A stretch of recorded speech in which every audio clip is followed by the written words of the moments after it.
You know what's on my mind? Getting COVID. Here on my daily thought bubble. For those that don't know, I've been COVID free since the start of this pandemic until Omicron happened. And January, practically everyone I know got COVID already. I think that the irony was when I declared that I am either good at dodging bullets or I'm bulletproof is when I got COVID. And that's the irony of it all. Um, so the thing is, I'm actually relieved I got COVID because I realized when I didn't have COVID, there was a certain amount of anxiety that was building up in me. That what would happen if I got COVID, and that I didn't want to get COVID, and there's so many complications, and then um, it was affecting everything I did in my life, the anxiety of not wanting to get COVID. So there's a certain amount of relief now that I got COVID, that I'm just glad I'm done with it. I know it sounds rather trivial when I say that, but I think a lot of people feel the same way, where now that they have COVID, they feel like, okay, I'm over it, I'm done, I've got it. And you do get a certain amount of immunity from COVID once you get it. We don't know though how strong the immunity is from Omicron, but they were saying that the immunity you get from, if I remember correctly, was it from Delta or was it from the Alpha, is pretty strong, even better than a vaccine, apparently. So I think having a vaccine and getting COVID increases my immunity to a certain level where I'm now not afraid and not as anxious as I used to be. And it does sound kind of funny when you hear somebody talk about being relieved for getting COVID. I swear, if I could not get COVID, I'd still prefer to not get it. But at this point, it wasn't up to me.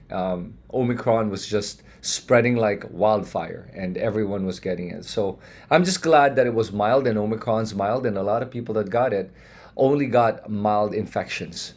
And I hope that it continues that way, and that there are not going to be too many severe illnesses. And I think also Omicron does signal the end game.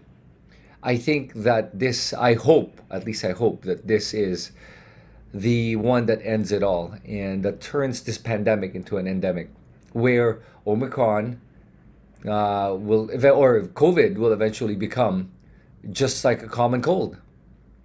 And for me, that's what I experienced when I got COVID. Honestly, I didn't even know I had COVID. It just felt like I had a cold.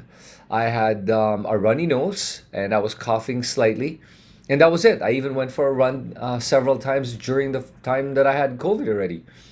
And I did quarantine myself. And as soon as I felt better, and you could tell when you don't have a cold anymore, I went for a run.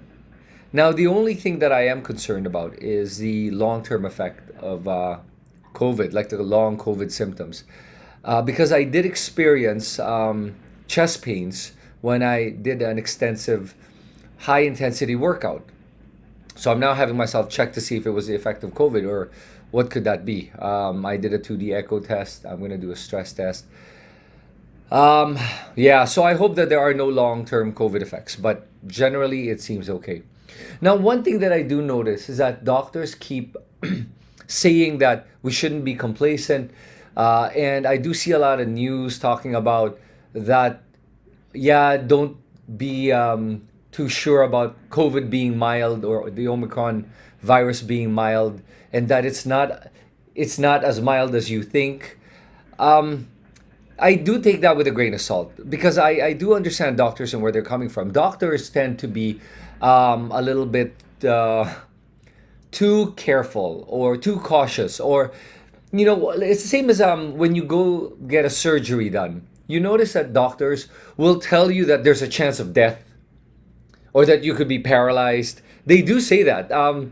But if you ask them, what's the probability of that? It's actually like less than 1%. It's like 0.01% or something. And then you're like, okay, why is he telling me this? He or she is telling me this. And it's because they want to cover their bases. doctors love to cover their bases and they love to be extra safe and extra careful. When I was injured, when I tore my quad tendon, which is a major tear, not a lot of people get this kind of tear. I remember the first doctor I spoke with or that consulted me said to me that, that you're probably gonna not want to run again and be careful and baby it, and it's gonna affect you for the rest of your life. Well, then I went to another doctor, which is a sports doctor, which is a sports doctor is a little bit more aggressive. He said to me, withstand the pain, we're gonna do surgery and we're gonna make you run again. And even I was afraid because I knew that we were pushing the boundaries.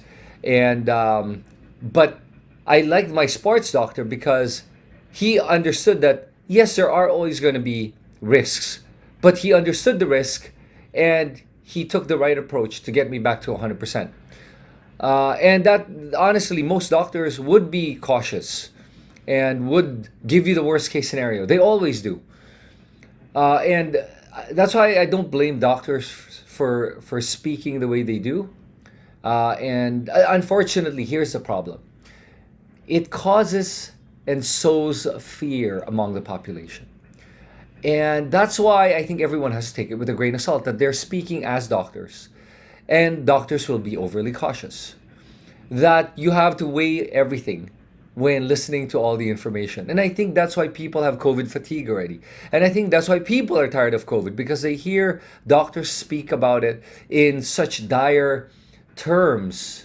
And then they say that, oh, don't rely on getting infected thinking that you're going to be immune. Well, it is true, though, that you are going to have an immunity towards it.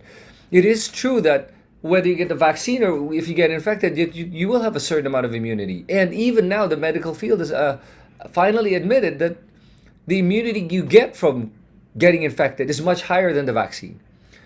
So that's why people are skeptical with science, because of the fact that it sounds like doctors sometimes are overly cautious. But it is their job to be overly cautious. So let's take that into consideration and just listen to the information and make your own decision.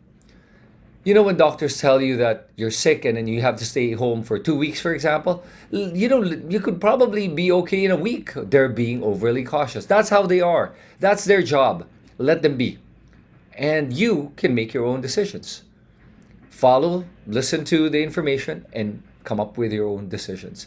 That's why I don't also blame the people that have conspiracy theories for having conspiracy theories, because they get skeptical because of the overly cautious approach of doctors.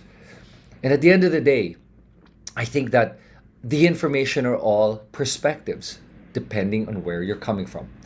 Doctors do their job, and that's why they're overly cautious. Much like if you speak with a lawyer and you ask a lawyer to draft you a contract, they will be extremely cautious with how they draft it and put every single possible scenario on that contract. That's their job. As an entrepreneur that hires a lawyer, as a business person that hires a lawyer, I make the decision to follow the lawyer or not. They'll just give me the advice because they have to cover their bases, much like doctors have to cover their bases. And again, that's their job. That's from their perspective. And you have to make your decision and form your opinion based on your perspective and all the information given from every other perspective. So with that, I hope that everyone stays safe and not be so, not be such a conspiracy theorist, and just understand that everyone does come from their own perspective and everyone is out for the benefit of others and everyone's speaking for the benefit of others. And just do your part.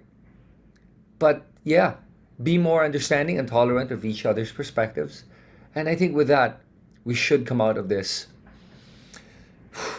better people and healthier people. This is Chris Tan, and that's my daily thought bubble.